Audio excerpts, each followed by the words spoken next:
우리 샬롬 찬양대 찬양 감사드립니다. 정말 우리 11월 이제 오늘 마지막이고 이제 다음 주는 이제 12월입니다. 딱 이 시기에 적절한 귀한 찬양 감사드립니다. 우리 교회에서 부르는 복음성가 찬양 중에 당신은 사랑받기 위해 태어난 사람이라는 찬양이 있는데요. 이 당신은 사랑받기 위해 태어난 사람은 믿지 않는 사람들에게도 인기가 있고 그들의 무슨 프로그램이나 레크레이션 같은 거 할 때 이 백음악으로 뭐 방영이 틀어주기도 하고 그렇습니다. 하여튼 인기가 있는 찬양입니다. 이 찬양이 그렇게 인기 있는 이유는 간단하죠. 우리 사람은 누구나 사랑받을 때 행복하기 때문이죠. 존경받을 때 행복하기 때문입니다. 그래서 우리가 살면서 사랑하는 사람이 주변에 많으면 그 사람이 행복한 사람이고 또 주변에 많은 사람들로부터 사랑을 받으면 그것만큼 행복한 것이 없을 것입니다. 요즘 국제정세에 관한 뉴스를 보면 어제의 친구가 오늘의 적이 되고 오늘의 적이 내일의 친구가 되는 그런 세상입니다. 개인에서부터 국가에 이르기까지 이런 일들이 참으로 많습니다. 이익에 따라서 관계가 형성되고 이해 관계에 따라서 모든 관계가 재편됩니다.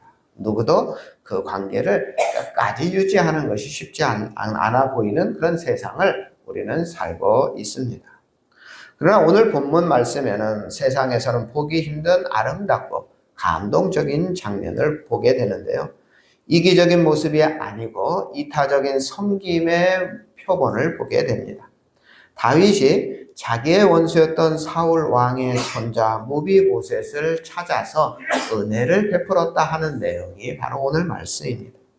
이러한 다윗의 행동은 이기적이고 계산적인 삶을 살고 있는 오늘 현대인들에게 신선한 경종을 울려주는 그러한 말씀입니다. 우리 화면을 보시고 3절 말씀 우리 함께 읽어보겠습니다. 왕이 이르되 사울의 집에 아직도 남은 사람이 없느냐? 내가 그 사람에게 하나님의 은총을 베풀고자 하노라 하니 시바가 왕께 아뢰되 요나단의 아들 하나가 있는데 다리 저는 자니냐 하니 다윗 왕이 사울 왕과 요나단의 후손을 찾아 은총을 베푼 것은 요나단이 다윗에게 있어서 생명의 은인이었기 때문이고 다윗의 친구 요나단과 내가 너의 가족을 보호해 주겠다 한 약속이 있기 때문입니다. 다윗 왕은 친구 요나단의 후손에게 베풀고자 하는 은총은 그럼에도 불구하고 오늘 성경 말씀에 보면 내가 베푼 것이 아니라 하나님으로부터 말미암은 거라고 분명히 하고 있습니다.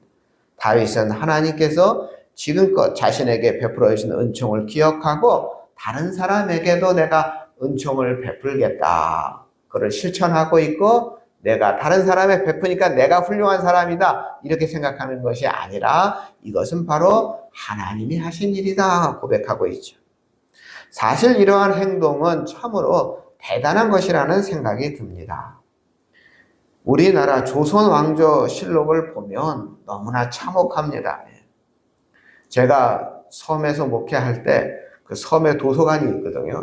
도서관에 사람이 거의 없어요. 그래서 거의 뭐 제 개인 서재 같은 그런 느낌으로 제가 간혹 가서 책을 봤는데요. 그리고 신간을 신청을 하면 또 새로 사다 주기도 하고, 그래서 참 아주 정말 나라덕을 제가 잘 봤는데 그 도서관에서 제가 발견한 게 하나 있는데 뭐냐면 조선 왕조 실록 있죠. 30권짜리가 있어요. 그게 완전 완역본이 아니고 중요한 것만 이렇게 왕별로 이렇게 모아놨어요. 그래서 제가 재미삼아 제가 그걸 다 읽었네요. 근데 어쨌든 우리 조선시대 보면 참혹한 일들이 참으로 많습니다. 여러분 단종 아시죠? 단종. 조선의 왕들 중에서 제일 존경받는 왕이 누굽니까? 세종대왕입니다.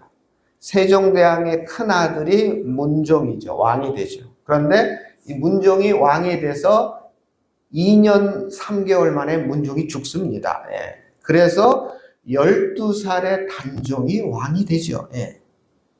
그렇지 않아도 욕심꾸렸던 수양대군이 이 좋은 기회를 놓칠 리가 없죠. 그래서 김종서를 죽이고 반란을 일으켜서 수양대군이 왕위에 오릅니다. 그리고 자기의 조카 단종을 영월에 유배를 보내죠. 유배를 보내는 것으로 그치나요? 아니죠. 거기서 죽이죠. 예. 왕위에 오르면 됐지, 굳이 힘도 없는 그 어린이, 8살짜리 그 어린이를 죽였습니다. 예. 그것도 자기 조카예요. 예. 참으로 권력의 세계는 비정한 것이죠.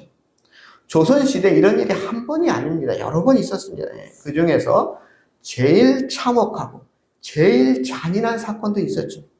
여러분 선조 임금 아시죠? 예. 선조가 정말 우리나라에서 뭐 제일 무능한 왕이라고 평가받는데, 이 선조가 나이가 40이 되도록 왕비에게서 난 아들이 없어요. 후궁에게서 난 자식이 있었는데 그 자식은 10명이나 됩니다.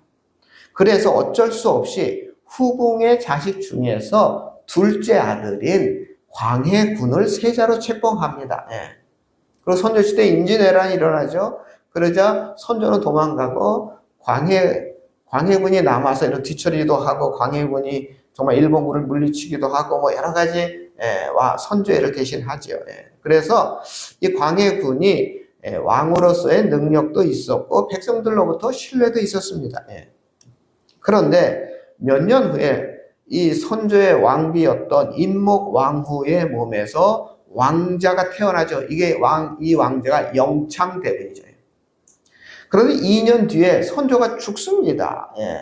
그래서 어쩔 수 없이 광해군이 왕이 되죠. 예. 자, 광해군이 왕이 되자 후궁 중에 첫째 아들이었던 임해군이 내가 왕이 됐어야 되는데 내가 첫째인데 하면서 공공연히 떠들고 다녀요. 예. 그리고 거기에 편먹는 사람들도 생기죠. 예. 그리고 많은 대신들이, 많은 대신 아니고 그 일부 대신들이 적통 영창대군이 왕이 돼야 하는 거 아니냐, 뭐 이런 이야기들이 나오죠. 예. 그럼에도 불구하고 이미 광해군은 왕권을 안정적으로 이미 확보해 둔 상태입니다. 예. 그런 유언비어가 떠들 뿐이죠. 예. 그런데도 불구하고 이 뭔가 불안을 느낀 광해군은 자신의 친형인 임해군을 귀양 보내고 난 게 꼭 뭐합니까? 죽입니다. 예. 다음으로 배다른 동생인 영창대군은 어디로 유배를 보내죠? 다 잘 아시죠? 강화도로 유배를 보냅니다.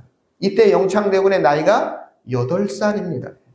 영창대군이 사는 초가집 주위에 가시나무 울타리를 쳐서 집 밖으로 나오지 못하게 가두어 버립니다. 그럼에도 광해군은 마음에 놓이지 않자 자신의 마음을 잘 알아차리는 정항이라는 사람을 불러서 이렇게 말합니다. 이건 실록에 나온 거예요. 신은 듣거라. 오늘부터 신을 강화부사로 임명하니 부디 짐의 마음을 잘 헤아려 맡은 바 임무에 충실하기를 바라오. 이렇게 명령하죠. 그러자 이 장항은 마마 소인은 목숨을 바쳐 맡은 일을 수행하게 싸움나이다. 이렇게 답을 합니다. 요것만 보면 일상적인 임명식 때 왕이 신하에게 부탁하는 분부고, 또 그와 같은 왕의 분부에 신하가 대답하는 것과 큰 차이를 모르겠습니다. 뭔가 이상한 것 여기서 발견하지 못하시겠죠. 그런데 이 눈치 빠른 장항이라는 사람이 우리 광해군이 자신을 강화도 부사로 나를 보내는 이유를 짐작합니다. 그래서 정항은 강화부사로 부임하는 첫날 영창대군이 갇혀있는 초가집을 찾아가죠. 그리고 포졸들에게 명령을 내립니다. 그리고 다음 날부터 영창대군에게 공급되는 밥의 양이 반으로 줄어듭니다. 그뿐이 아니라 그 밥에는 모래가 들어있어요. 그러니까 영창대군이 그 밥을 먹을 수가 없어요. 며칠 후에 새로운 명령이 내리죠. 영창대군이 사는 집 온돌 아궁이에다가 마른 솔가지와 장작 더미를 밀어놓고 불을 떼기 시작합니다. 불이 붙자 아궁이에 평소보다 많은 장작을 계속 넣습니다. 아궁이의 불의 온도를 최대한 높이죠. 쉬지 않고 장작이 계속해서 들어가자 온돌 바닥이 벌겋게 달아올랐고 방 안은 높은 열기로 숨을 쉴 수가 없었습니다. 뜨거움에 견디지 못한 영창대군은 울면서 소리치죠. 나리님, 저 좀 살려주세요. 저는 아무 죄가 없어요. 그러나 아궁이에는 계속 뗄나무가 쉬지 않고 들어갑니다. 야사의 기록에 의하면 정황은 그가 빨리 죽지 않을까 걱정하여 온돌에 불을 떼서 아주 뜨겁게 해서 태워 죽였다. 영창대군이 종일 문지방을 붙잡고 있다가 힘이 다하여 떨어져 엎어지니 옆구리 뼈가 다 탔다. 이렇게 기록하고 있어요. 그래서 영창대군이 죽은 이곳을 강화도 사람들은 죽일 살, 영창대군의 창자를 써서 살창리 마을이라고 불렀습니다. 지금도 살창리 마을이 있습니다. 조선의 왕들은 역모를 방지하기 위하여 자기와 피를 나눈 피부친 형제를 무참히 죽입니다. 이러한 형제를 죽이는 살상은 어렵게 왕이 된 사람일수록 더 잔인한 모습을 보여줍니다. 여러분, 다윗 왕도 어렵게 왕이 되었습니다. 일대 왕인 사울 왕의 아들의 힘이 있었습니다. 사울 왕은 베냐민 지파였고 다윗 왕은 유다 지파였습니다. 그래서 다윗 왕이 되기는 무척 힘들었습니다. 그렇게 어렵게 왕이 되었음에도 역모의 위험은 항상 주변에 존재했습니다. 반란이 일어날 수도 있었고 이에 대한 대비가 필요했습니다. 하지만 다윗은 사울 왕의 손자 무비보셋을 자기 아들처럼 사랑하고 대우합니다. 이것이 조선의 왕들과 다른 다윗 왕의 위대한 점입니다. 다윗은 친구 요나단과 맺은 맹세가 곧 하나님을 증인으로 삼은 것이기 때문에 다윗은 하나님 앞에서 신실하게 이 약속을 지켜갑니다. 요나단의 아들 무비보셋은 5살 때 사울 왕과 요나단이 블레셋과의 전투에서 나갔다가 그만 이 요나단이 죽습니다. 그래서 요나단이 죽었다 하는 소리를 듣고 이 유모가 이 요나단의 아들 무비보셋을 업고 냅다 도망치다가 그만 떨어져서 다리가 다쳐서 불구가 되지요. 쩔뚝발이가 됩니다. 그럼에도 불구하고 다윗은 이 무비보셋을 찾아내서 친아들처럼 사랑했고 이 모습만 봐도 다윗의 인격이 어떠했는가 알 수가 있습니다. 다윗 왕은 쩔뚝발인 무비보셋을 원수 사울 왕의 손자로 본 것이 아니라 친구 요나단의 아들로 보았고 관용을 베풀었습니다. 우리 조선의 왕들도 반란의 조모자가 될 가능성이 있는 사람이 아니라 나의 형제고 나의 조카라는 그런 관점이 있었으면 얼마나 좋았을까요? 이처럼 사람을 보는 시선과 관점이 굉장히 중요합니다. 다윗 왕은 하나님의 큰 복을 받을 수 있는 영적인 시선과 영적인 관점을 가지고 있었습니다. 언제나 하나님의 관점에서 모든 것을 보려고 노력했습니다. 인터넷 카페 중에 감성 글씨라는 카페가 있는데요. 거기에 이런 글이 있더라고요.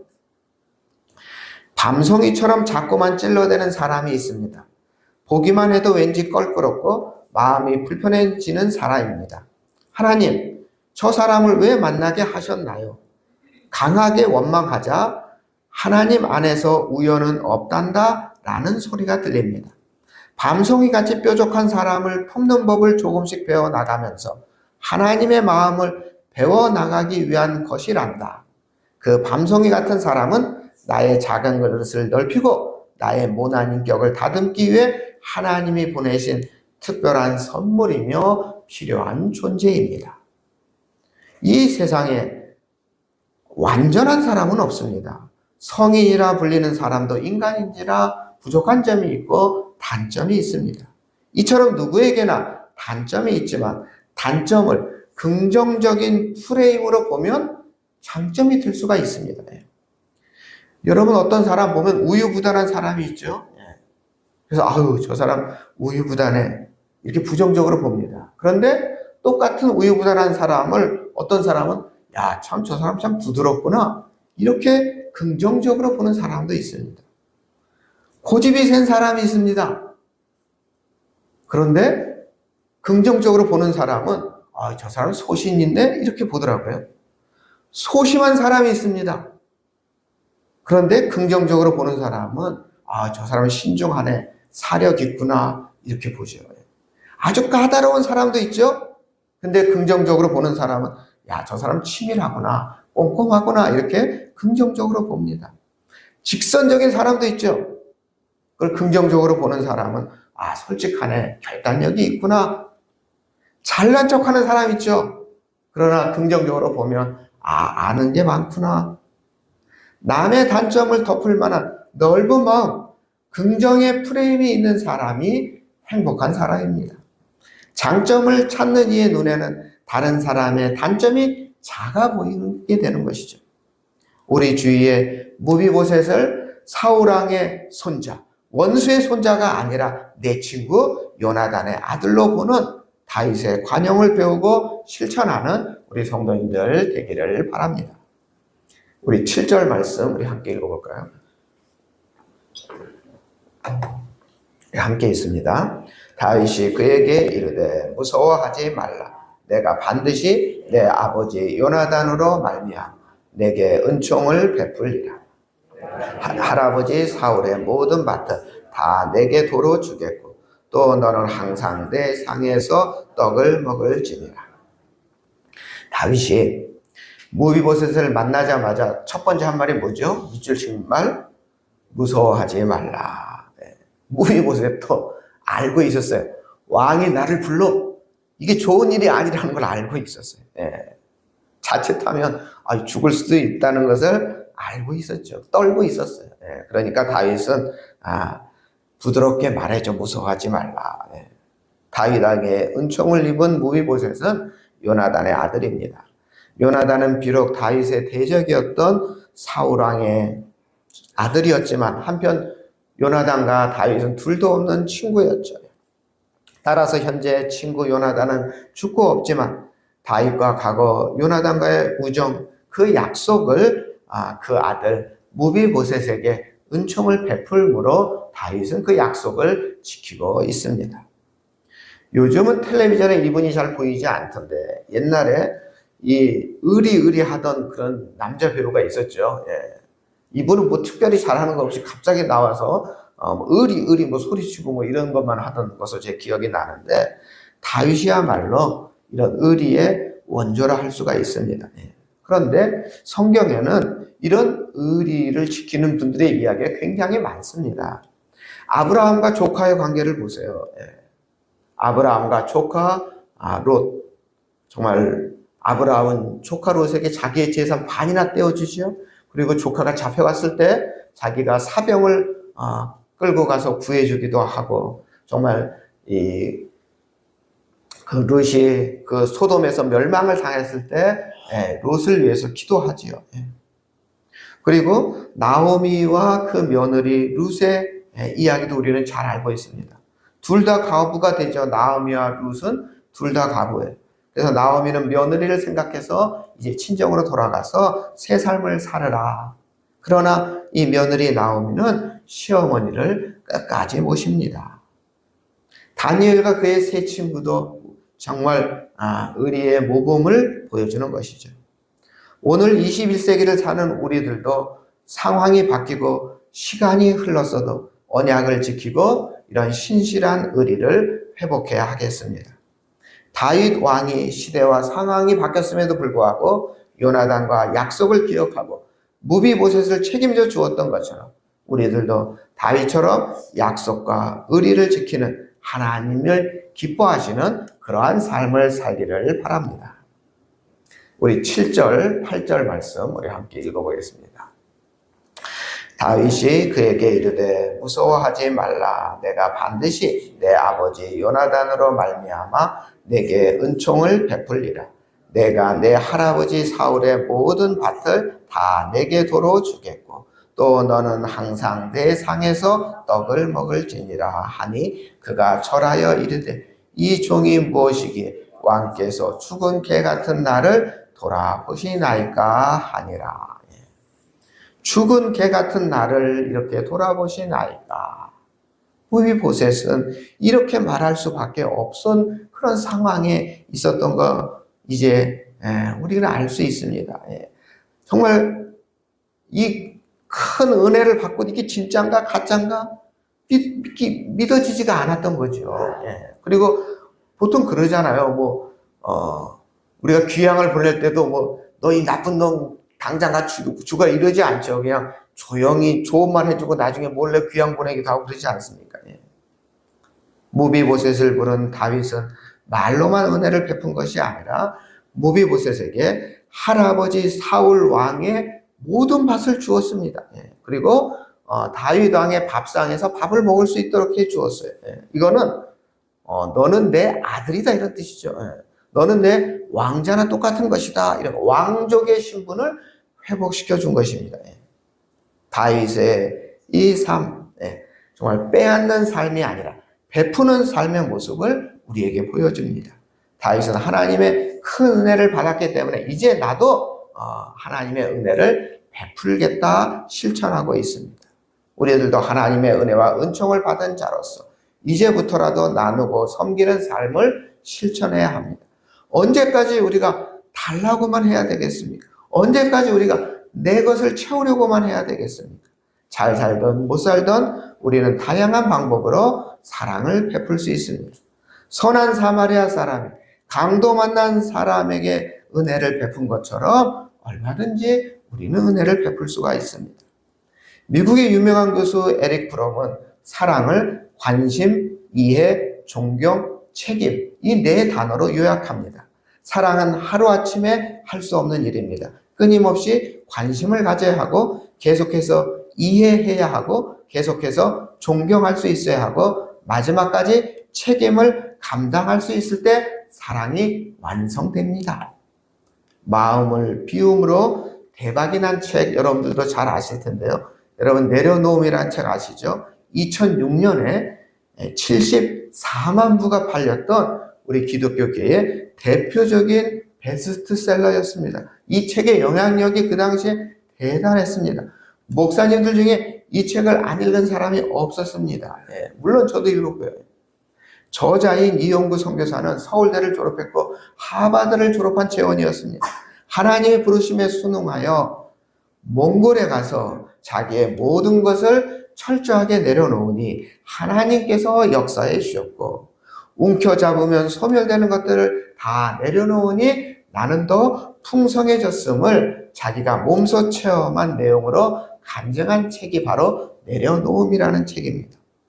놀라운 일은 이 책이 판매한 이후에 많은 사람들이 자신의 삶을 반추하면서 내려놓았다 이런 표현을 아주 관용적으로 많은 사람들이 쓰기 시작했습니다. 정치인들도 내려놓았습니다라는 표현을 쓰기 시작했습니다. 자기가 다른 이유 때문에 안 하면서 저 내려놨습니다. 자기가 다른 이유 때문에 저거 하면서 저는 이번 선거에 출마하지 않고 내 모든 것을 다 내려놓았습니다. 이렇게 표현할 정도로 이 내려놓다는 말이 유행했습니다. 이 책을 읽은 많은 사람들이 재산과 유명세를 내려놓을 때 새로운 삶이 나타났다 하는 고백이 이어졌습니다. 이 책은 인생이 행복해지는 비밀이 즉 비유, 즉 내려놓음에 있다는 사실을 알려준 책입니다. 행복한 삶은 외적인 환경보다는 내가 하나님께 받은 은혜를 함께 나누는 것에 있다는 것이죠. 이 저장 강박증이라는 병이 있습니다. 이게 디오게네스 증후군이라고 하는데요. 혹시 텔레비전에서 보셨는지 모르겠는데 예전에 어떤 집에 가니까 어떤 할머니가 자기 조그만 집에 온통 쓰레기가 가득한 그거 한번 보셨죠? 정말 쓰레기까지도 버리지 못하고 가득가득 버리지 못하고 자기 집에 쌓아놓는 이거 정신병의 일종인데 이거를 저장 강박증이라 합니다. 뭐든지 움켜쥐려고만 하는 것이죠. 못 쓰는 것임에도 불구하고 정말 이 쟁겨놓는 것입니다. 근데 우리는 다 잘 버리지 못하는 그런 습성이 있어요. 예, 저도 있고 여러분들도 있고 다 그런 게 있어요. 그러나 이게 심해지면 이렇게 되는 거죠. 예. 근데 여러분 교회도 잘 버리지 못해요. 예. 제가 서울에서 사역했던 교회 중에 설린교회라고 있는데 이 설린교회가 50주년을 맞이해가지고 교회 대청소를 했거든요. 설린교회가 지금 우리 교회보다 건물 크기가 한 3배 정도 큰 것 같아요. 예, 3배 정도 되는데 아니 구석구석 버릴 게 5톤 쓰레기차로 2대 10톤이 나왔어요. 예. 진짜 야 어디 그렇게 많은 게 나왔는지 모르겠어요. 예. 정말 우리가 움켜쥐려고 하는 이 속성 이거 우리가 극복해야 됩니다. 갈릴리 호수 지금 그쪽에서 문제가 있는데 그 지도를 텔레비전에서 많이 보셨을 텐데 갈릴리 호수가 있고 그 밑에 요단강이 있고 그 밑에 사해가 있습니다. 이 갈릴리 호수 북쪽에는 헬몰산이라 있어가지고 이 헬몰산에서 물이 내려와요. 그럼 갈릴리 호수에 차고 이 갈릴리 호수에서 요단강을 통해서 사해 호수로 내려갑니다. 갈릴리 호수의 크기는 서울 면적만해요. 그러니까 길이가 21km, 이 폭이 한 13km, 굉장히 큰 호수죠. 그래서 물고기가 많아서 바다라고도 합니다. 이 요단강 물이 이 갈릴리 호수의 물이 요단강을 거쳐서 사해로 들어가는데 사해는 갈릴리 호수의 4배나 되는 더 커요. 네, 큰. 그런데 사해는 말 그대로 죽은 바다입니다. 갈릴리 호수처럼 위에서 받은 물을 자기가 잘 사용하고 밑으로 내려보내지 않아요. 사해는 위에서 물을 받기만 하고 그 사해물이 어디로 내보내지지 않습니다. 그래서 염분이 가득해지고 결국 죽은 바다가 된 것이죠. 이처럼 받는 것은 쉬운데 베푸는 것은 어려운 것 같습니다. 그래서 받는 것보다 주는 것과 베푸는 것이 진정한 은총이고 행복입니다. 사실 받는 것보다 주는 것이 더 행복하다는 것을 우리 성도님들도 잘 아실 것입니다. 한 해가 이제 저물어 가고 있습니다. 이제 한 달밖에 남지 않았습니다. 우리 전업교회 성도님들 관용과 의리와 베푸는 삶을 실천하는 이 시대에 다윗왕과 같은 성도가 다 되시기를 주님의 이름으로 축원합니다. 사랑과 은혜가 충만한 하나님, 우리들도 하나님의 은혜와 은총을 받은 자로서 다윗왕처럼 나누고 섬기는 삶을 실천하게 하여 주시옵소서.